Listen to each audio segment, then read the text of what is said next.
Baik, kita akan melanjutkan pelajaran akidah akhlak pada kelas 8 ini dengan materi yang akan kita bahas, yaitu adab bersosial media dalam pandangan Islam. Pengertian media sosial. Menurut Kamus Besar Bahasa Indonesia atau KBBI, media secara harfiah berarti alat atau sarana komunikasi seperti koran, majalah, radio, televisi, film, poster, dan spanduk. Sedangkan sosial berarti berkenaan dengan masyarakat. Jadi dapat kita simpulkan di sini definisi media sosial adalah sarana yang digunakan oleh orang-orang untuk berinteraksi satu sama lain dengan cara menciptakan, berbagi, serta bertukar informasi dan gagasan dalam sebuah jaringan dan komunitas virtual. Nah, di sini kita akan membahas tentang jenis-jenis media sosial. Jenis-jenis media sosial itu dibagi menjadi 3. Yang pertama ada social network, yaitu media sosial untuk bersosialisasi dan berinteraksi. Contohnya seperti Facebook, Twitter, Instagram, dan lain-lain. Yang kedua yaitu discourse network atau media sosial untuk melakukan obrolan dan diskusi. Nah, di sini contohnya seperti Google Doc, Skype, Yahoo Messenger, dan lain-lain. Dan yang ketiga ada shared network, yaitu media sosial untuk saling berbagi file, video, musik, dan lain-lain. Contohnya seperti SlideShare, Record, YouTube, dan lain-lain. Adapun adab dalam bersosial media, yang pertama itu menyampaikan perkara yang baik.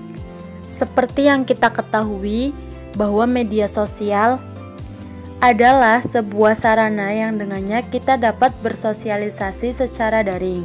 Sarana ini sangat memudahkan kita untuk saling bersosialisasi bersama siapapun yang kita mau. Dengan media sosial, kita tidak perlu repot-repot untuk jauh-jauh mengunjungi rumah teman atau saudara yang memang rumahnya itu sangat jauh untuk kita jangkau. Cukup memiliki akun sosial media, maka kita dapat dengan mudah berkomunikasi dengan siapapun di seluruh dunia.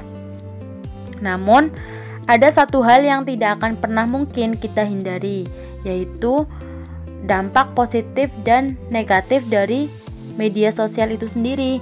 Media sosial banyak sekali memberikan dampak positif, tetapi juga ikut andil dalam memberikan dampak negatif. Nah, dari dampak negatif tersebut, tak jarang kita jumpai permusuhan, penyebaran berita hoak, pembulian, pembunuhan karakter, dan dampak negatif lainnya karena media sosial itu sendiri. Hal ini disebabkan karena kurangnya etika kita dalam menggunakan media sosial. Pada hakikatnya, berinteraksi di media sosial sama dengan berinteraksi sosial secara langsung. Namun, dalam berinteraksi di media sosial, kita harus lebih berhati-hati karena arus informasi di media sosial adalah arus yang sangat cepat, dan apabila sudah tersebar kemana-mana, maka akan sangat sulit untuk kita cegah. Nah, adapun adab bersosial media yang kedua, yaitu pastikan sahih sebelum disebarkan. Pada hakikatnya, memposting sebuah postingan adalah sama dengan memberikan informasi kepada orang lain, entah itu berbentuk tulisan, gambar, ataupun video. Maka dalam membuat postingan, hendaknya kita benar-benar memperhatikan, karena setiap apa yang kita informasikan kepada orang lain akan tercatat di dalam buku amal dan akan dipertanggungjawabkan besok ketika di akhirat. Jadi kita harus benar-benar memperhatikan berita yang kita sebarkan, itu berita hoak atau berita benar adanya, seperti itu. Adapun adab bersosial media, yaitu yang ketiga menjaga batas-batas pergaulan. Contohnya seperti bercanda. Bercanda adalah aktivitas yang diperbolehkan di dalam Islam. Nabi SAW pun terkadang bercanda dengan keluarga dan para sahabatnya. Namun, beliau melarang umatnya untuk bercanda secara berlebihan dan mengandung unsur dusta, penipuan, membohongi, dan lain sebagainya. Contohnya saja seperti Facebook.